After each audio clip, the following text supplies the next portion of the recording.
আসসালামু আলাইকুম। আমি আনিসুর রহমান আনিস। আমি সাবেক রাষ্ট্রপতি জিয়াউর রহমান এবং সাবেক ৩ বার প্রধানমন্ত্রী বেগম খালেদা জিয়া তার কবর ধোয়া মোছার দায়িত্ব এটা আমার উপর আল্লাহ তাআলা ফেলাইছে। এর চেয়ে বেশি আমি আর পাওয়ার কিছু না।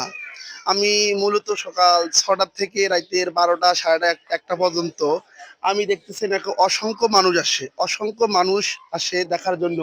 তারা বিভিন্ন ধরনের ময়লা আবর্জনা ফেলে এগুলো পরিষ্কার পরিচ্ছন্ন করার দায়িত্বটা আমার।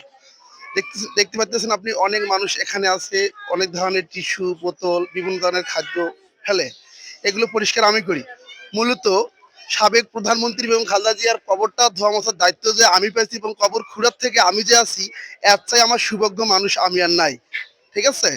এবং মূলত তারেক পরিবারের সর্বোচ্চ আমার শর্মিলা ম্যাডাম আসলে যোগাযোগ করে, এর থেকে চাওয়া পাওয়া আমার কিছু নাই আর। মূলত প্রতি শুক্রবার এবং রবিবার ম্যাডাম আসে, আমার খোঁজ খবর নেয়।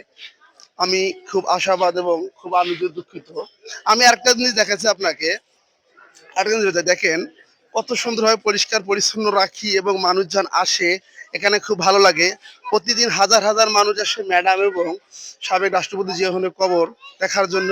এর চেয়ে চাওয়া পাওয়ার আমার কিছু নাই আর। বলেন আপনি কি প্রশ্ন করেন, আমি উত্তর দিচ্ছি।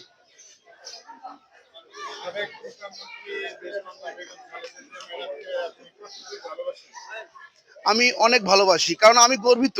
আমি একজন সাবেক ৩বারের প্রধানমন্ত্রী বেগম খালেদা জিয়ার কবর ধোয়া মোছা এবং কবর খুঁড়ার থেকে আসি। এর থেকে চাওয়া পাওয়ার আমার কিছু নাই।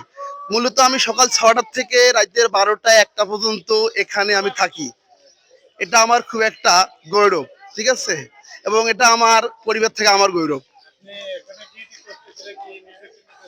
আমি নিজে নিজে অনেক গৌরব মনে করি। ঠিক আছে। কারণ এখানে কজনকার ওঠার সৌভাগ্য হয়। ঠিক আছে। আমি যে একজন গরিব পরিবারের সন্তান, এত বড় একটা দায়িত্ব। ঠিক আছে। এর থেকে আমার চাওয়া পাওয়ার কিছু নাই। বলেন আপনি। এই বলে আমার বক্তব্য শেষ করলাম।